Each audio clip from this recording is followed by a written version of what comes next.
Hello and welcome again to Basic Biking. In my last video I talked about the next build that I did that was over the top, and I guarantee you after you see it you might have to agree with me. This bike I did as a tribute to my grandfather. I'm basically a car guy and got a lot of my ideas from Mika Model Auctions on velocity and Barrett Jackson on speed, and a couple of ideas that I saw I incorporated in my future builds. But my grandparents raised me from age 10 on, so they were like second parents to me, and I wanted to do this tribute for my grandfather. I gotta admit, my grandfather had some cool cars. He had when I first used to go there during the summertime, he had a 49 Chevy 4-door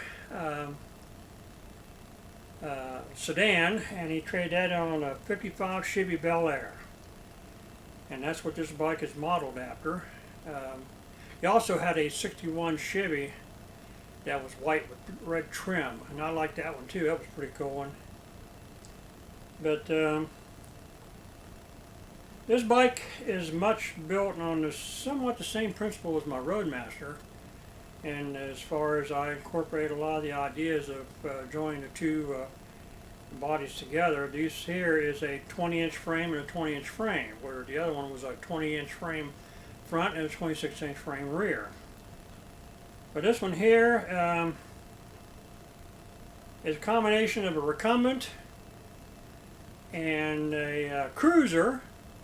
It was only through an upgrade that I was able to pick up some the particular white wall tires that I was looking for, and I tried to keep the flavor of the mid-50s, you know, as far as try to get as color coded to the rims as I could to the basic body. They're just a shade darker, but it's a lot better than chrome. So here it is, coming up.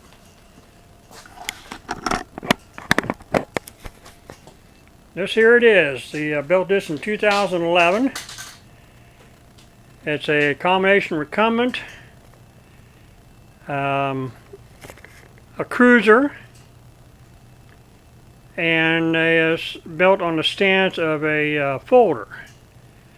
Basically, this way it was a difficult build for me due to the fact that the back only had a single gear sprocket, and I wanted more than one gear. I mean, I wanted to change around a little bit to adapt to whatever conditions I was into. So what I had to do is I took the single changeable sprocket out, and I put a 3-gear chain wheel with the derailleur. But since this was only a single speed, I had to figure out a way in order to keep it lined up, because I had to use a rear derailleur as a tensioner. So that presented a problem because it was offset more towards the inside, and the sprocket itself was kind of like about the 1/8 of an inch further to the outside. So after a lot of thinking and deliberation, I finally came up with a way to solve that problem. What I did was I could have went two ways. The first one was to use this here is the front derailleur that changes between the first, second, and third speed. It's kind of like 3 on a tree, like you would have on a 55 Chevy on the column. So I used that, and it works out quite well. The pipe is I think about a 3/8 inch pipe that I shoved down into the head tube where the handlebars used to go. But here is the thing I come up with. We had a Schwinn exercise bike that was broke. It had been laying in the basement for years.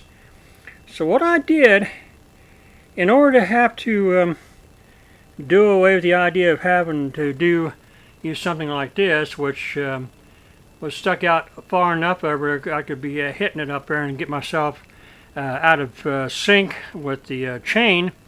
So I did something using this. This here is a micro adjustment from the exercise bike, and I can dial in to a click in order to get this lined up with the single speed sprocket. And after some adjustment up there, getting it lined up to where I could use the rear derailleur as a tensioner, because of the fact that I had to, you got 3 different chain sizes that you have to go through, and it worked out quite well. I can use it like first gear to go when I get started, and shift to the upper 2 gears. So I wouldn't have been able to use that micro adjustment if it wasn't for the fact that we had the broken exercise bike. And of course, I used the Bond Tiger style handlebar grips to get me more back into a vertical position. And of course, I couldn't find the leather nozzle seat, so I got a suede up there, and it worked. It gets a little dirty, but that's beside the point. And used the bell handlebar grips, and these here are the I could have used the ones like I had on the Roadmaster, but these here look more like what you would see on a 55 Chevy. And of course, I got the lighting system. I've taken the batteries out there because I don't want them to corrode. And speedometer, 2 riding lights in the front, and found there's a big reflector that works out quite well. The rims came off the third bike that I picked up. I cannibalized it for the parts for the front and rear, because they pretty much matched the color. The other ones were sort of bluish gray, and they didn't quite match with the color scheme.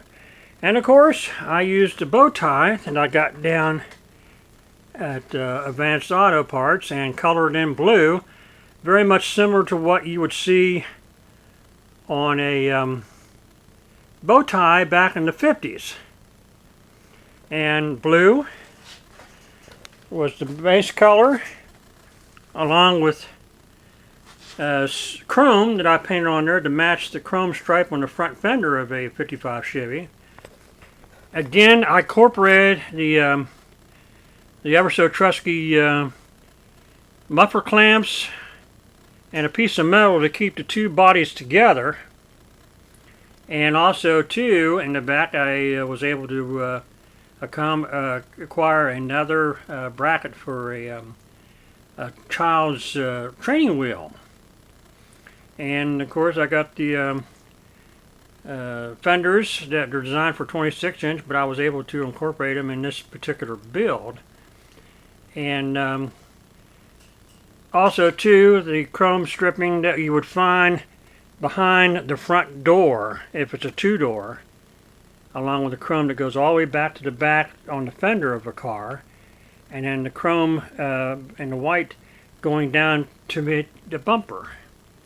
So like I said, I tried to keep the flavor of a 55 Chevy as close as I could. And also, too, I have seen at the auto parts, but I haven't been able to get them yet. I'm even going down to as far as incorporate the valve cover caps in a dice setup, like you would see on the back of a rearview mirror. And like I said, really enjoyed putting this together. This was about a 7-month build, and it's the Anima Christi, and it took close to a year, a little over a year and a half, in order to finally get it up to the stage that I wanted to. And like I said, they all depends on the availability of parts. That sometimes is the reason why it takes so long to do these builds, because I do not buy retail. I buy just about everything I can from Goodwill. Sometimes I'll see a part that I can use from a yard sale, flea market, whatever. And also too, I almost forgot, this is the best part. Since my grandfather was very dear to me, along with my grandparents, I even went as far as making the back that of the lighting system, and also too, I even incorporated his license plate that he had on this car, 7101 DG, in later years. But these here also blink, and they have a long range of visibility whenever I take it out on the trail. And like I said, I've had it on the trail a couple times, but I've been so busy with these builds and using the Roadmaster as far as I did a videotape of a ride that we did Veterans Day, but it somehow got corrupted, and I explained that in a video on the Caperton Trail update. So, like I said, I hope you enjoyed these videos, because like I said, I had a lot of enjoy putting them out, and I wanted to share with you, the cycling viewers out there, that they have a creativity streak.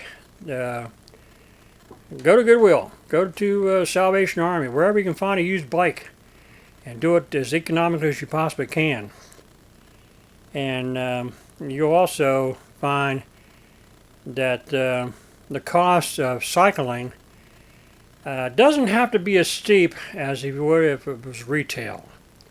And like I said, I'm one of those type of guys that are like the ones used to build these hot rods back in the late 40s, early 50s up there, when before they come out with a muscle car.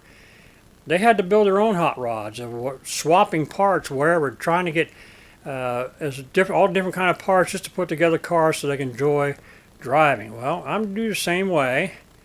As like a lot of other people do, they build their own bikes because they're mechanically inclined. And also, they have a lot of fun designing it the way they want it, instead of trying to modify another person's design, which is like a retail design. And sometimes that doesn't quite turn out the way you want. So if you can do it from the beginning, hey, that's the more the fun. So also too, I'd like to say some hello to some friends of mine down in Irondale, Alabama, and I hope they sent them out an invite to them about a week ago, I think it was, and hope they enjoy the bikes that I've built as much as I enjoyed building them. So until next time, this is Michael from Jessic Biking, and wish you a good weekend.